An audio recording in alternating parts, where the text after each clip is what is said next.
You're listening to Pop This, the podcast where two women talk about everything pop culture. Here are your hosts, Lisa Christiansen and Andrea Warner.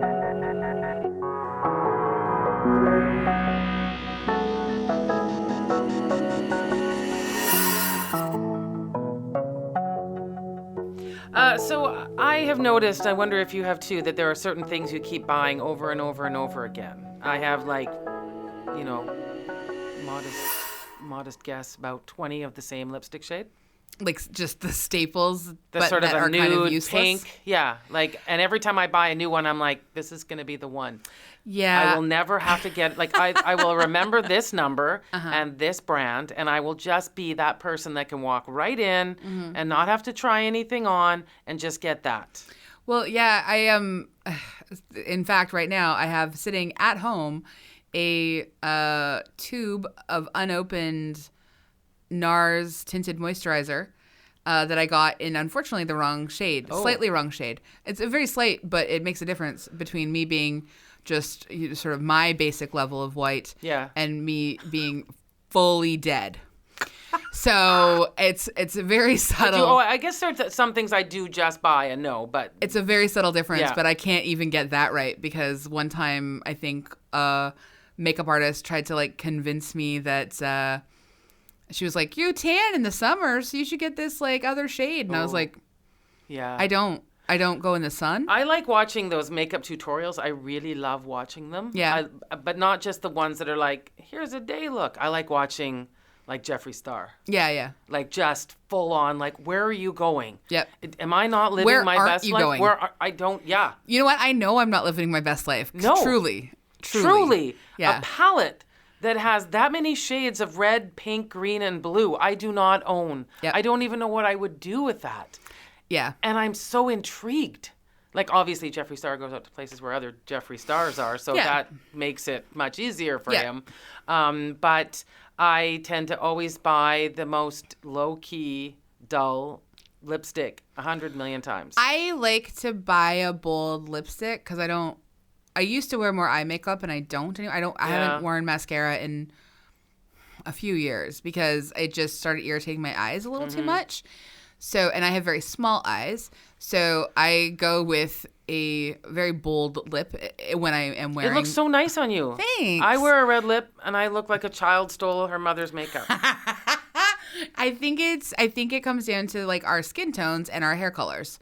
It's just you are better with a slightly more nude. neutral. Oh yeah. And because I have the coloring that I do, I can sort of go with a bold. In my mind, I have a very similar. The palette I use is very like Jennifer Lopez. Okay. Right? Uh-huh. Just that nude lip. Uh-huh. But I don't actually. I'm not looking at anything like a that. high but gloss. In my head, yes. Well, see, what I would like to do is I think this would be kind of fun. I would like to try eyelash extensions. Oh, I've done that. Have you? Yeah. What was it like? It was great. Yeah? They look fantastic. Oh, cool. Because I think that could be an alternative to mascara for me, and I really like having. You can go and get the eyelashes put in too. You know that, right? They glue them in.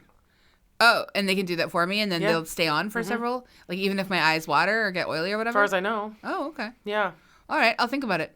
I would never tattoo my eyebrows.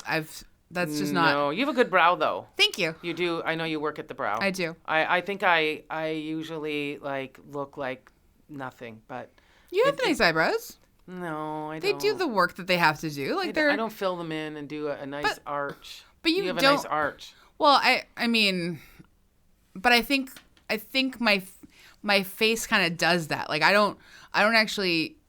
This is how they grow. Yes. And then I will pluck the strays. Yeah. But I've never actually had to create the arch. Yeah, I don't. And to be fair, whenever I watch one of these makeup tutorials, there is absolutely no way I'd take as much time as they do either. I do my makeup in the car on the way to work or in 10 minutes before leaving the house. Yeah, similar. I don't have a lot of time. No, and I just don't. I don't care that much, and I think it looks unusual for me to wear that much. It would look. Yeah, but then sometimes I've had a really good makeover, and it looks so good. I have rarely had a good makeover. I just think that I don't know what it is. We got good ones that time we went out for that evening thing. That was fun. That was okay. I felt like that was a good one. For me? Because me, sorry. Oh, for you. Yeah, you look great. Like. Mine wasn't that great. But we took a photo. Yeah, yeah. And I looked at that photo and I was like, wait, who is that? No, yours was great. I feel like I've had one good makeover at the same place, actually. I've had one good makeover in my life.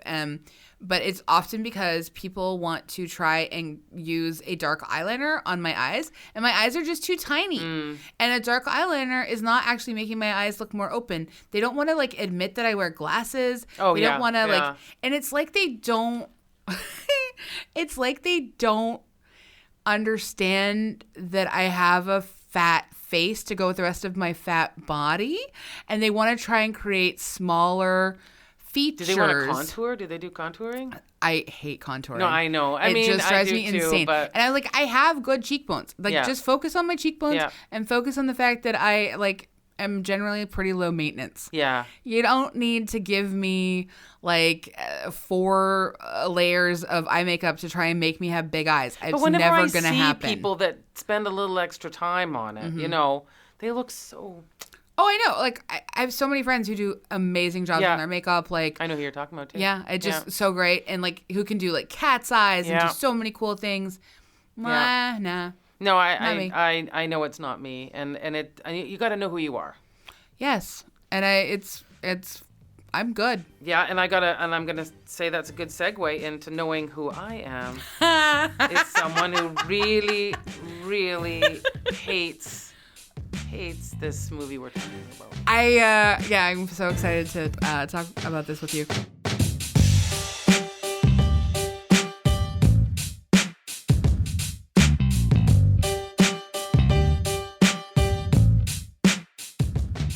My name's Andrea Warner. I'm Lisa Christiansen. You're listening to Pop This, and we're talking about Empire Records. Yeah, it's celebrating, or is 25 years old. I love the fact that you already are just like, you know what? I understand that you have written things in this outline to say that it is a somewhat celebrated cult classic now, even though it was a flop, but I refuse to acknowledge it. Oh yeah, I don't. I sent you that text last night.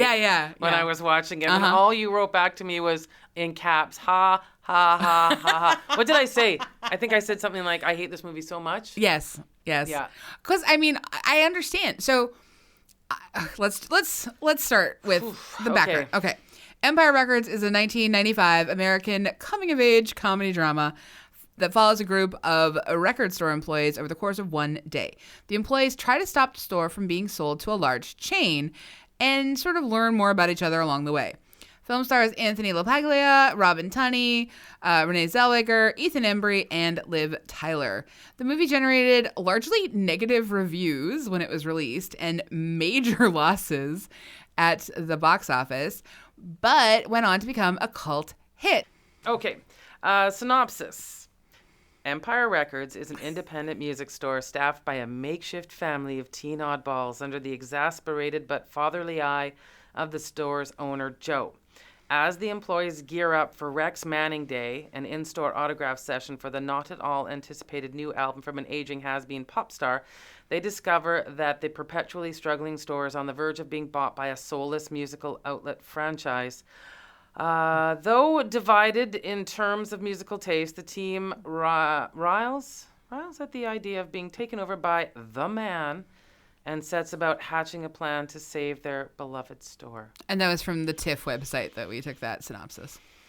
Is that what it's about? Yeah. Okay, tell me your questions. Okay, I just wanted to let you know that this is what this... Wow, you have several questions. Maybe first, then, can we just say, I want people to understand where we're both coming from with this movie. Had you ever seen it before? No. So this is the first time you're coming to it? Largely, more than likely, although I don't recall, but it must have been because the reviews were so terrible. Sure. Because you are a music fan. Yes. And so a movie about record store employees would seemingly be up your alley. In many ways, this would seem like a Lisa movie. Yeah. Okay. So I had seen it when it came out. And it came out in 1995.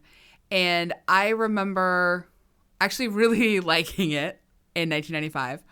Haven't seen it since then. Watched it for this and was like, ooh, this is rough. Why, if they're so against the man, are they enthusiastically chasing down a teenager who's stolen 4 CDs? Why are they so for cops if they're against the man? This is a very wildly inconsistent film. Oh, weird. What's happening here? Wildly inconsistent is a compliment. So there are still aspects of this movie that I like to this point, but I understand that it has not aged well. If you put a gun to my head, which is something that comes up in this movie, I could not pick one thing I liked about it. Not one. One. I asked Carlos this morning. I was like, because he knew that how much you hated it, and I asked him this morning. I was like, it was his first time watching it too. I was like, so what was your favorite part? And he paused for like a good 30 seconds. He was like, nothing. I think that I understand the phenomenon of the cult movie. Yeah. And I think we've all experienced movies when they've become cult classics. First one that comes to mind is Rocky Horror Picture Show. Yeah. Which you go because there's this big fuss about it.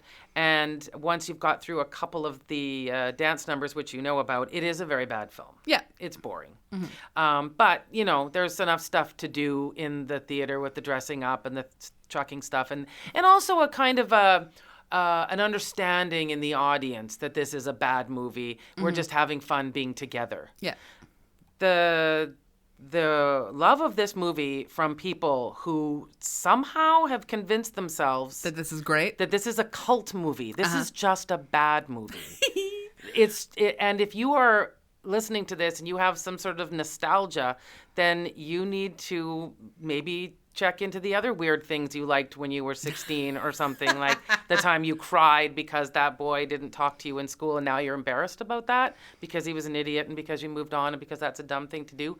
That's the same person that probably liked this movie. I mean, I will say, again, I did like this movie when I was 16. Okay. Because I think it is made for, I think specifically... And Anne Helen Petersen gets to this. She does a big piece about it, which I read that. We can talk to. We can talk about after. But I mean, I think she gets at the idea that this movie is beloved perhaps almost only by the group that was between the ages of 13 and 17 when this film came out.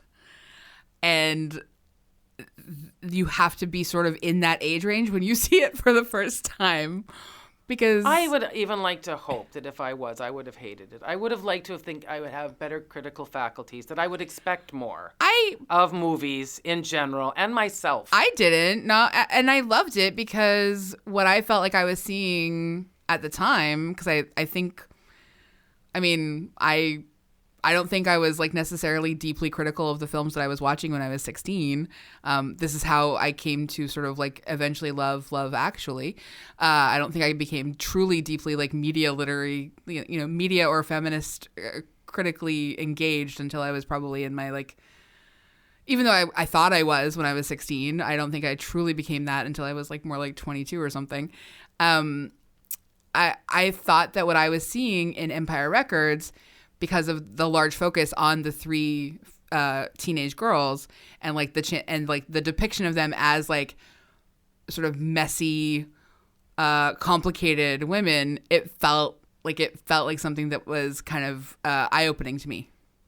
And I understand that's very like stereotypical, cliched performance, like renderings of characters at this point. It didn't. But like when I was 16, it felt pretty amazing. Okay, well, yeah. I mean. Sure. I'll give that. Like, I mean, it's a movie that throws a fake funeral for a girl who has, shaved her head and had just tried to commit suicide the night before. Yeah. That felt really kind of wild and, like, that wasn't really talked about or given a lot of space in, like, 1995. I don't think that's true.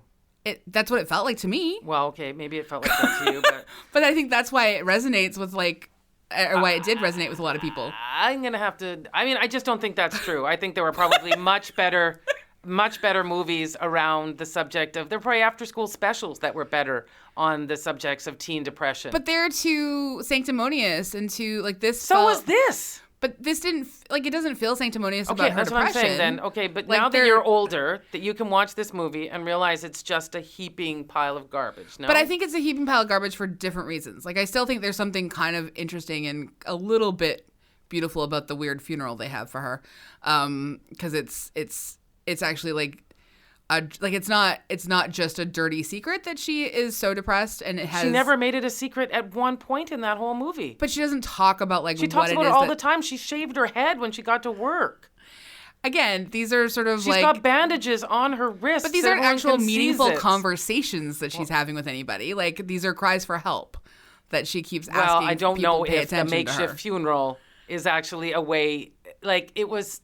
And plus, let's be honest, every single person in this movie was so self-indulgent. That wasn't about her. That was about them. I know. Yeah. Like, it was embarrassing. Well, I would not say that as a teenager, I was necessarily not self-indulgent. I think I was fairly self-indulgent. But I think what's really important is for all of us to be able to realize some of those things we liked between 13 and 17 are not good, and we can just move on and not make them a cult classic, which is such a cop-out to me. Well, it's trying to put some sort of importance on your youth. You know what's not important? Your youth.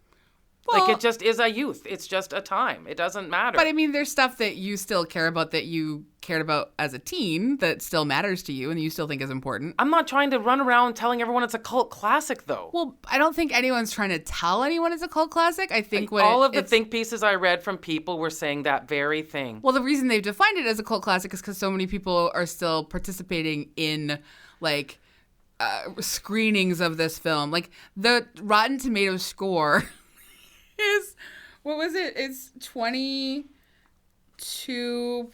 Well, that is very high. The critic score is wild. The critic score is 29% based on 34 critic reviews.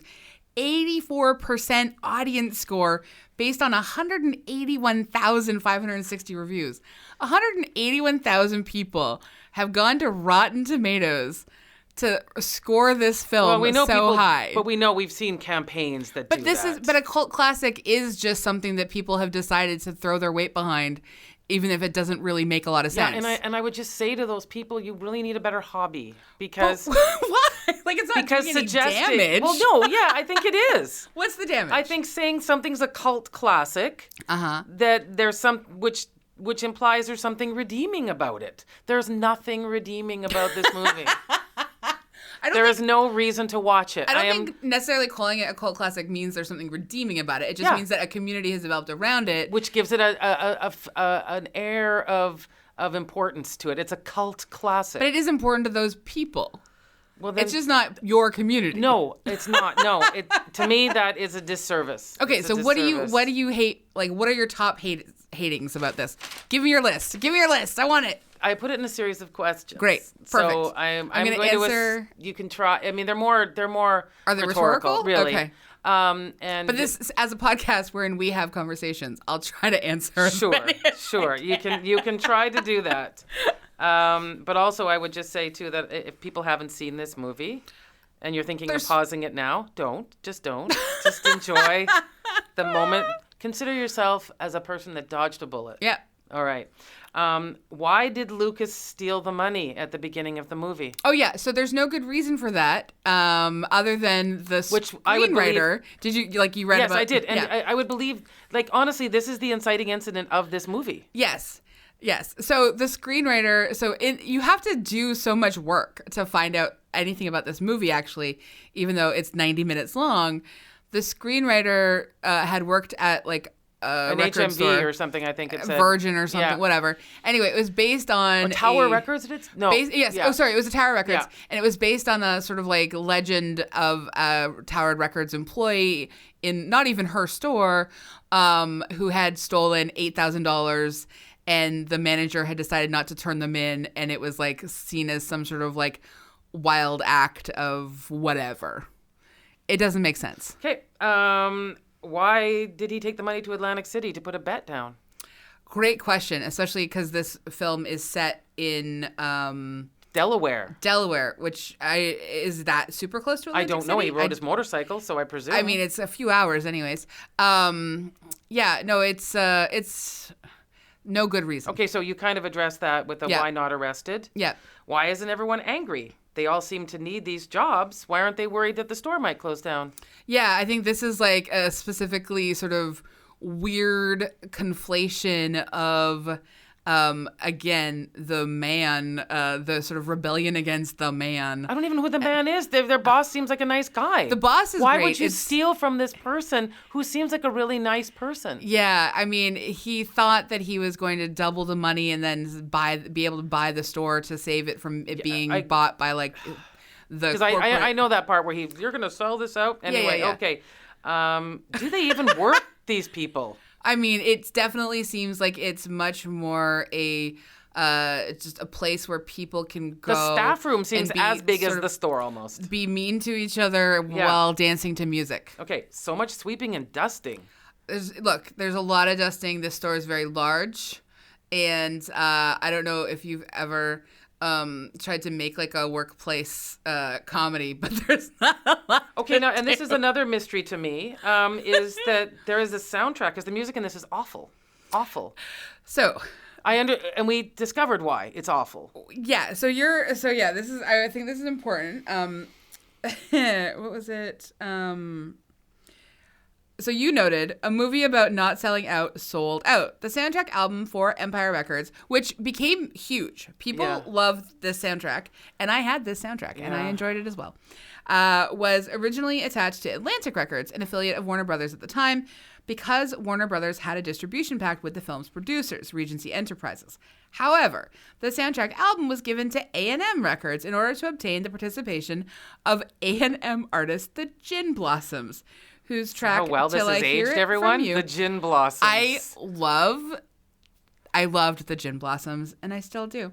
And every time till I hear it from you, like appeared in the movie, I felt good. Okay. Was issued. That's like one of my most basic things is that I really do love the Gin Blossoms.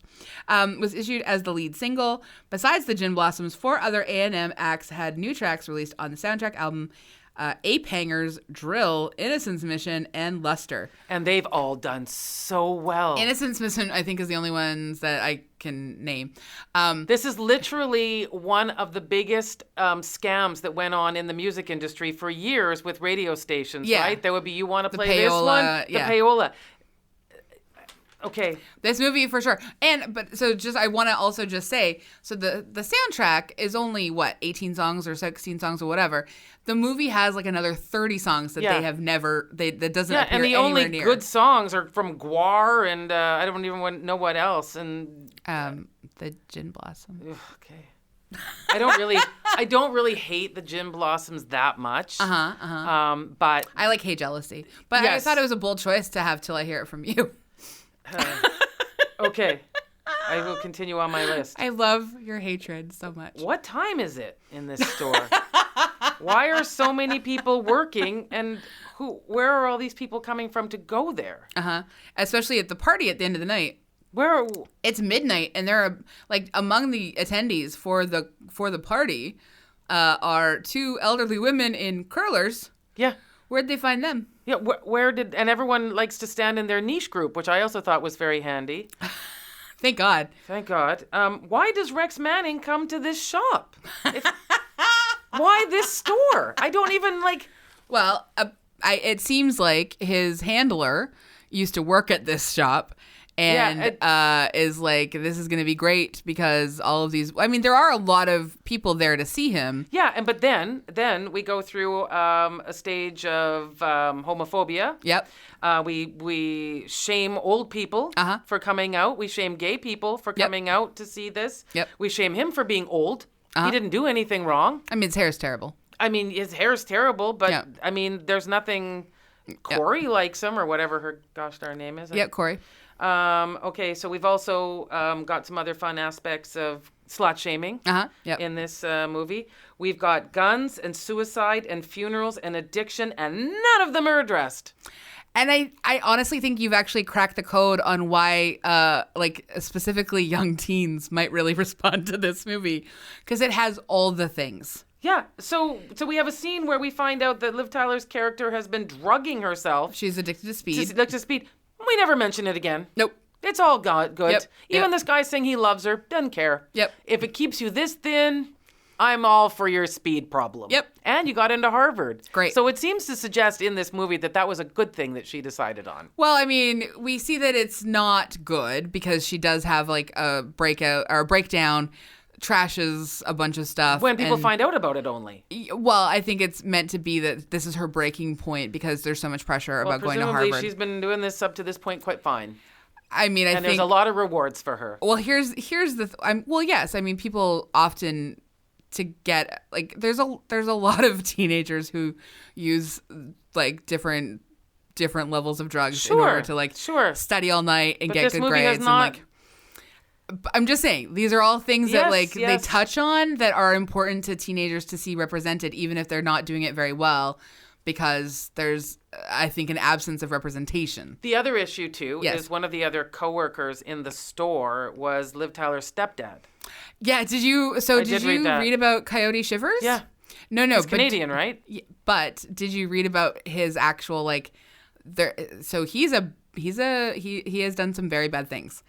He has like never mind just the name, but the name is in and of itself. Yeah, so he was her stepdad at the time, but also he has a long history of having exes file charges against him for all kinds of different violence, including sexual violence, and he actually has even longer history then of filing what a judge deemed to be basically like specious lawsuits to like, and so he's actually not allowed to file lawsuits against the women who have charged him because he was doing it so much that it was deemed oh my god, there's a specific language around it. Anyways, it's wild. And so I mean to be also to answer some of these questions in the reading of it of like finding out about how this movie got made, they in the post editing they cut 30 to 40 minutes. I read that and let three characters. Yeah,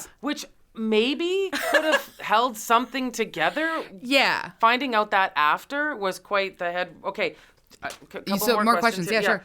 What's with that neon sign on the top there? I mean, I think it's just supposed to be cool. Okay.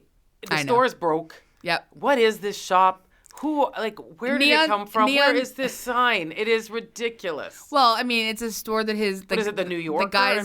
The guy's dad had owned for like 60 years. But the guy who owned it before was like an appliance store. No, his dad, his grandpa opened an appliance store. His dad had changed it to a record store in the 60s. And he put that giant neon sign. Yeah. It makes no sense. Neon signs will go forever. But that size up there? Yeah, that size was large. It was massive. Yeah. Okay. When did everyone join in a band?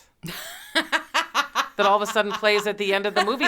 Renee Zellweger singing in it? Well, she does vocalize that it's her dream to be a singer. Oh, okay. Remember? So suddenly they have an ability to just play on the roof of this, or not even the roof. I don't understand. It's the front subroof or something? It's the front overhang of the store. Okay.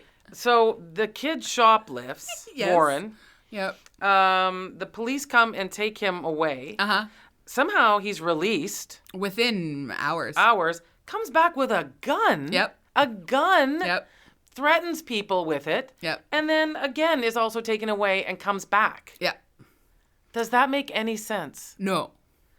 I mean, he is a 14-year-old white boy, so they do get away with some stuff. Okay, but I still think...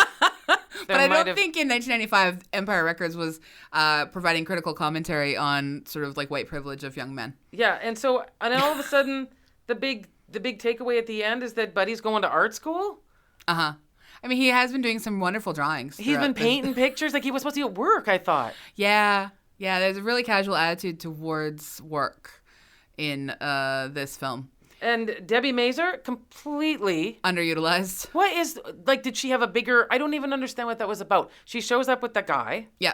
and then decides to quit in the middle of him doing his signing? Yeah, but doesn't really quit? I don't know. Where did she go? She quits. Did she go for coffee or something and then come back? Yeah, I think she used to work at the store, and so she quits, and then she comes back and is like, hey, do you need a night manager?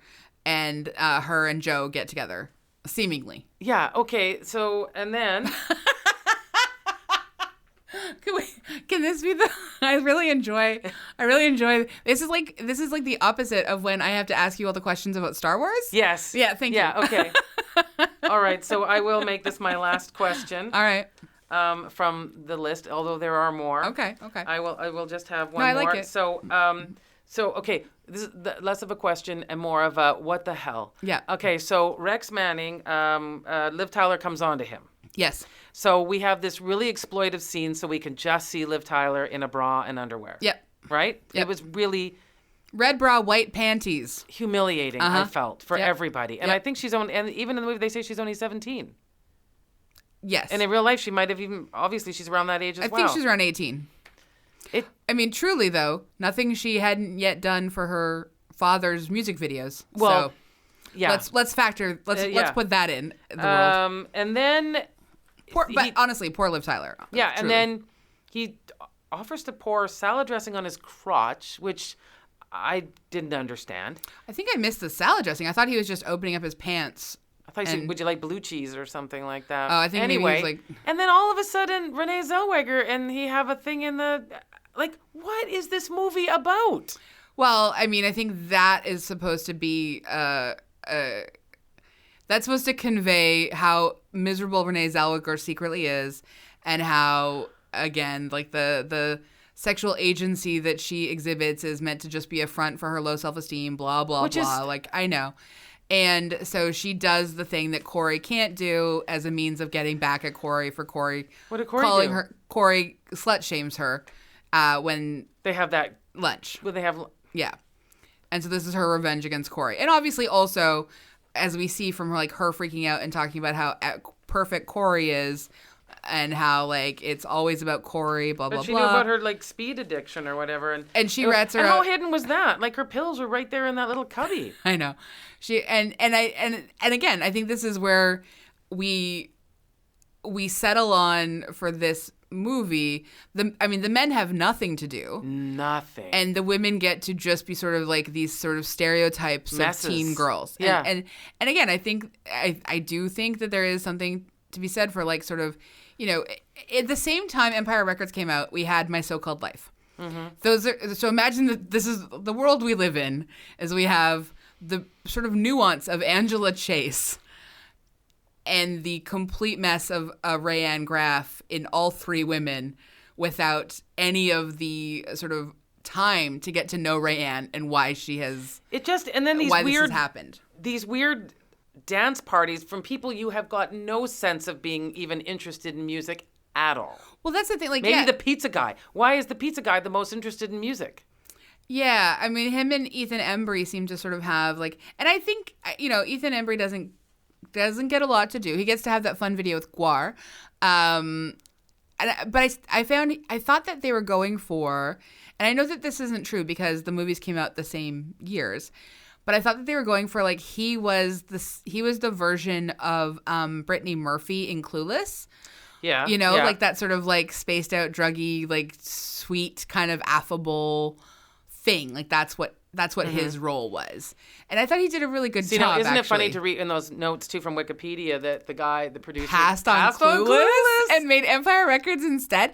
But I think that's how you know that this guy doesn't care. He just wanted to... He doesn't care about teenagers. He probably wouldn't have done a good job with Clueless then, maybe. No, and he doesn't care about teenagers, and he certainly doesn't care about teenage girls. He just wants to make a movie. Whereas you can watch Clueless now and feel like Cher is, like, a really complete person. Well, and we that script really respects its characters. Yes. I don't know if the woman who wrote this, oh God. And I feel really bad, and I hope she doesn't hear this, but maybe she's happy because it became a cult classic. Oh, Carol Heikkinen. Yeah. So she wrote the film and has just two other major screenwriting credits. 2000's Center Stage, which I think we also have to do this year because it's the 20th anniversary, and truly, it's It's also kind of a disaster, I've heard.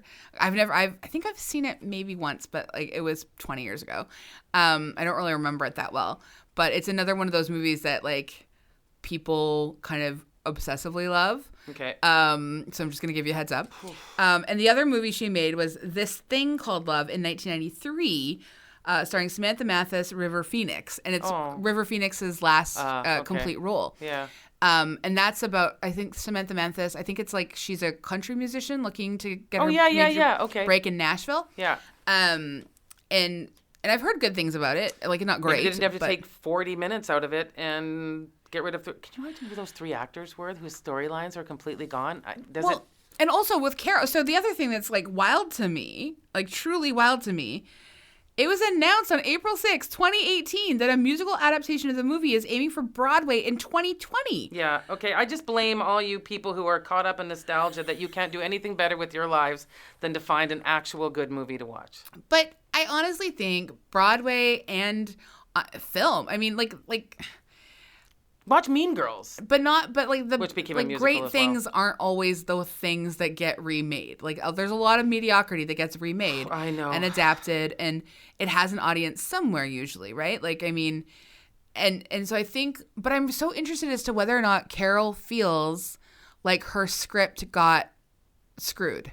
Like whether or not she felt like she, made something that was actually going to be kind of important and culturally relevant, and yes, it has this sort of like this small community that is holds it as a beloved thing. But I would honestly like this piece that you have referenced here from Anne Helen Peterson when she just said, when I first saw it as a relatively uncultured 14-year-old, matched my imagined understanding of how high school and record stores in cool cities would work. And I honestly think that's the most heartbreakingly sad thing about this movie is that is cool. Record stores are cool. They're neat.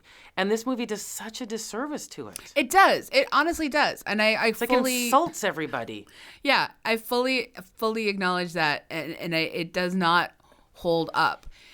But I do still think that, like...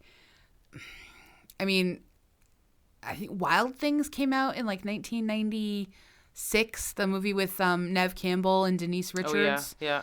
Maybe it wasn't 1996. I'd have to look up the year, but it wasn't like, I don't know. In terms of sort of like complicated, messy teen women who aren't just evil or aren't just like Drew Barrymore being cast as the seductress babysitter or something, like they're just still, I think that there's still space for sort of, I still have a lot of love for, I think, what Liv Tyler is trying to do and what Robin Tunney is trying to do and even what Renee Zellweger is trying to do. Renee Zellweger came out in just the apron. Oh, my God. And then we see the 2 girls dancing outside in those aprons. I know. How did they get those aprons? Well, Why are they naked? The male gaze of this film is gross. 100%. Tobey Maguire maybe did the smartest thing of his career by being cast in this movie, deciding that he didn't fit in there. And then left. Yeah, it just, at every turn, I just felt more and more disappointed. Yeah. And bored. Yeah, and again, that feeling of bored and angry is a very weird emotion. It's a complicated, and I honestly don't think, I don't think you could watch this movie having never watched it before, come to it now, and find anything really to enjoy about it. Like, I do actually think you need to have that small sort of like nostalgic thing where it made a dent in your heart in the same way that like the people that we sometimes are sexually attracted to when we're like 7 continue to be a certain touchstone for us through the rest of our lives, and we can't explain it, it's hard to undo. We continue to grow and evolve, and like the people that we love and the things that we're interested in expand, but it still holds a little special place for us. Not for me. I don't. But you always insist that like you don't like nostalgia. I don't. But you do have a lot of nostalgia for things that are still important to you. Like you Personal, do have a lot of nostalgia. I have things that I liked myself. Yeah, but they're mostly attached to memories about my own personal life. But and I feel like that's what I know. But I don't tell everyone to have to go and see the garbage I watched and make it into a cult classic. I mean, it's just that. No, but there are some things that you love that everyone happened to love, which that works out well. Like you your love of Star Wars but it doesn't is have any, like universal. I guess, though, it doesn't to me have, I suppose there's like things, the stupid things I liked as a teenager where like I really loved Planet of the Apes, but it wasn't of a time. It didn't like, it wasn't for me. I just feel like there's a, okay, I'm going to just say this. Yep. I feel like there's a selfish quality to this about wanting to make your youth more important than it was. To say this was a time and a place, and it was really, really important because it happened to me, and that's why this is a cult classic, because it happened to me. And, perhaps, but that stuff I find irritating. But I think there is something like really culturally powerful about if this is the movie where you felt like for the first time, which who knows, but like if you felt like for the first time that you were seeing some aspect of your truth reflected on the screen, because that's not something that like everyone sees. But it wasn't though. But wasn't for you. No, but like no, I'm saying, but like for me, like like my affection for those three characters. But and you like, weren't. But there was no truths being showed you. But these were. But I did think they were truths. I thought that. I know, but now know they weren't. But it doesn't matter. It still feels like it resonates with me. It still feels like a moment where I saw a possibility to create different depictions of women. You need to be deprogrammed like they do with people who join cults. It's not. That's what happens. No, because I'm not out here telling you are wrong for not liking it. No, but I'm telling you are entirely, all of your reasons for hating it are entirely valid. It would be totally different if you said this was still a good movie. If you said you rewatched it and boy, it stood up. It was a great film. Of course, but that's what anybody, like, I mean, people have to be able to still sort of have room, or I mean, still be allowed to have room in their hearts for things that they loved as teenagers that don't really hold up now. She's talking about how it sort of like, in her piece, like how it sort of has become this cult classic where people still like, I don't think she says that this is a great film. Anne Helen Petersen in her piece. Like, I feel like she is still talking about who she was at 14 and why it sort of clicked with her. Like, I don't think that's necessarily a bad thing. Yeah, I just don't care. Well, but that's an entirely different. No, but I mean, I just find it to be, I don't know. I find it so self-indulgent. Yeah, but we are self-indulgent as people. Like, the stuff that we like often, unless they're like, you're truly... But it's what we hate about baby boomers. What they constantly say, the Beatles, that was really important. You kids don't understand. The Beatles, that was actually important. And you go, the Beatles are fine. No, you don't get it. They spoke to me. And we're all like, okay, buddy. Or actually, don't they have an expression for that now? Okay, boomer. Yeah. But it's not... So now it's going to be where people who are talking about Empire Records, everyone's going to be all like, okay. No, I don't think... Because it's not exclusively like... They're not... What's happening when people are talking about you don't respect the Beatles enough is that they are refusing to acknowledge music has been made since. And I don't think anyone is looking at Empire Records and being like, no teenage movies have been made since. No, like, but everyone's I just feel just like talking about this is something that connected with me then. You still have room for the 30 years of movies that have happened since then. Okay, that might be true. No, I mean, I hear what you're saying about that, but I still think deciding that this should be a cult classic is ridiculous. But there's not it's not like there's a cult classic board of approval. Yeah, no, there is. There are people who are like, the people who like it, they go on Rotten Tomatoes so they can make sure they've left their thing, and then they go to a film or something like. I just think people go to screenings. Just let it stuff. die. Let it, blow away in the wind. But like as you said with Rocky Horror Picture Show, I mean that's a cult classic. People go to it or they don't go to it or like whatever. It's not really the biggest deal in the world if like I don't think anyone talks about people... Yeah, but nobody talks about Rocky Horror Picture like it meant something to my youth. Nobody says that. A ton of people do. What are you talking about? Yes. They might say I went to the screening when I was younger, but they don't like attach the movie to like there aren't, like Susan Sarandon's character. It wasn't like some sort of like everyone talks about Liv Tyler meant something to me. No, they were talking about Susan Sarandon in her slip and the sexual awakening that was happening and the queerness at the heart of it. Like I think Rocky Horror Picture Show means a lot to certain people. It's also, I mean, it's got a second level of like nostalgia factor because it's got all the different like dance moves and things you can throw at the screen. But it's like the shadow cast of it. But like, it stays on. It's a whole industry. It stays on. I mean, I'm not going to celebrate Rex Manning Day. No, what people do though. I know. People do. No. And honestly, just that in and of itself, why, if you saw this movie, why would you celebrate a day where the guy is mocked so horribly? Oh, I thought he deserved his mocking. That music video is terrible. And he's kind of a jerk. No more a jerk than anyone else in this movie. How about a guy who steals $9,000 from the owner of the store? A 40-year-old who wants to have sex with 17-year-olds is grosser than a 18-year-old who steals money from a store. So again, why would you want to celebrate Rex Manning Day if you think he's a pig that has sex with kids? Sure. Like, why? Well, I think there's like probably a level of irony to that celebration. The purple suit was pretty good, though. I like the velour suit. All right. Yeah. So this movie does not pop for you. Does it pop for you? No, it doesn't. It really doesn't hold up. I mean, I loved it I liked it. I maybe loved it even as a teenager. I still have like some space in my heart for it, but I would be so interested in finding out from the screenwriter Carol as to what this movie looked like in her original vision. Yeah, because you're right. As a pitch, like a day in the life of a record store and a bunch of misfits, which they actually weren't that much misfits, really. They were more much as sort of like like a fake misfit. The guy who's going to pass on Clueless to make this is the most he can imagine of what misfits look like as teenagers. Yeah, like misfits writ real large here. And I mean, like, not even to mention like the just overwhelming whiteness of this movie. Like, it's just it's so many levels of bleh. Yeah, and just perplexing in its lack of a story, and the story that it does have doesn't even make any sense. Yeah, and so many things, like in reading Anne Helen Peterson's piece, so many things about the script were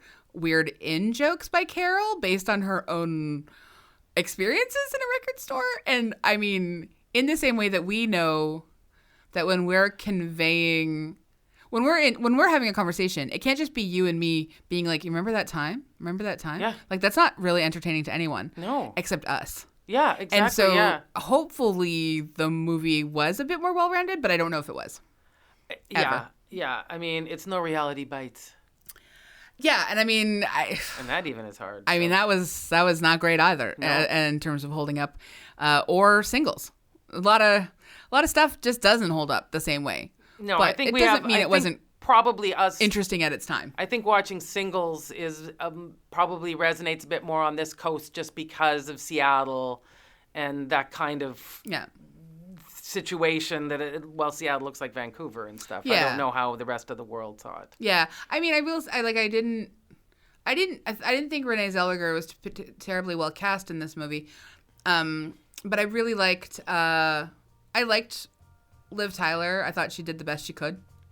Yeah, and I think she's and I think it was and Robin Tunney. I really liked Robin Tunney. Yeah, the note that Roger Ebert did. Mate. Yeah, which was a bad movie, Roger but Ebert I think was like, that this movie is not good, but these actors all might have good futures. Yeah. I think that's reasonable. Like, that's, yeah.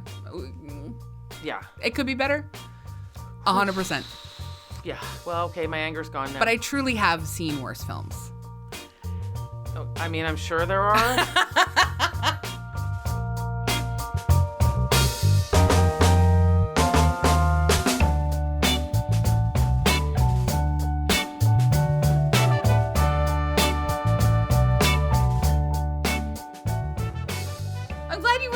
That's good. Yeah. That's really good. Yes. How about something you recommend? Yeah. So, and I know you've recommended him before, but recently he came up again. Orville Peck. Yeah. Is really having a day. I love And it was Orville. announced recently that he is going to be opening for Harry Styles on Harry Styles' Halloween party in New York. Which, if there was a good enough reason to get to New York, hello, Harry Weenie, I think is what it's called. Yeah. Is Jenny Lewis also on that bill? Because Jenny Lewis is opening, she's opening for Harry him Styles across the country. Yeah. I didn't see that last time. Casey Musgraves opened for him. Yeah. So he really likes the country singers, our Harry Styles. I think Harry Styles is a really interesting person. I 100% do. Yeah. But anyway, Orville, love him. Just recently put out a new video of the Rodeo Queen. It's so good. It's weird and so good. And it's long. It's very long. It's like 10 minutes. A beautiful it's more tribute. Like a short film. It's about 10 minutes, I think. Yeah. And it's a beautiful tribute at the very last, like the very end credits. He pays tribute to all of the Two-Spirit and LGBTQ plus folks who work in on farms and in rodeos and across like all over the world, and it's very, very lovely. Yeah, I mean, I got a sense of that watching the I can't feel bad not knowing the name, the RuPaul winner coming back to Texas to run her big country elements in there. So it's a much loved, like a lot of people loving that community and that world. And boy, I just, Orville Peck, who knows where it's going to end up. Maybe Harry Styles will be open for that, man. Maybe. I love Orville. Yeah. I am recommending something that you recommended previously as well. Wow. What? Look at us, switcheroos. I'm finally reading To Catch and Kill by Ronan Farrow. Oh. And again, you got the podcast too. I haven't started the podcast yet, and I'm doing the audiobook as well for that, and he's reading it. I will say the one thing I would like to just firmly recommend to Ronan, should he listen to this, while I am enjoying the book very much, it's just a real true crime masterpiece, frankly, and particularly his...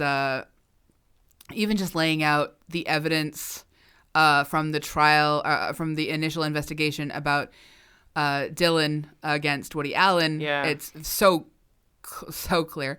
Anyway, Ronan Farrow is doing a great job.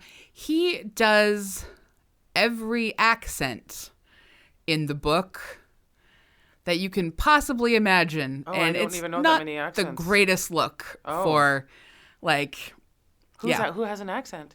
He does everything from, he's like any character that has any accent. So, okay. Oh, like, Russian people and Russian, Italian, awkward. Mexican. I did not know this. So the audiobook, if you listen to it, well, great. It has this complicating element that in the it's podcast, hard to... this does not come up. That's it's just great. the actual interviews That's with great. the people. That's so much better. Yeah. I would rather he had just done his regular speaking voice. That is a very peculiar decision. It's such a peculiar decision. It's wow, okay. wild. I don't understand it. Yeah. I don't know who said that's a great idea, Ronan. But since the man does every single thing, maybe he wanted to act. Who knows? Regardless, yes. I have to just advise, please don't. Here. Yeah. Yeah. Anyway, but it's a really powerful and hard. And since the recent verdict really gives it a whole new power, I would say. Mm-hmm. Yeah. So go into it with a lot of care for yourself, because it's a hard one, but it's really compelling. Mm-hmm. So that's that. Yeah. Thank you, everybody, for listening. You could email us at popthiscollective@gmail.com. You could follow us on Twitter, Facebook, and Instagram. You could rate and review us 5 stars. 5 stars. 5 stars. Andrea Gin is our producer, and we record in the lovely confines of the Vancouver Public Library. And thanks for being here. Thank you.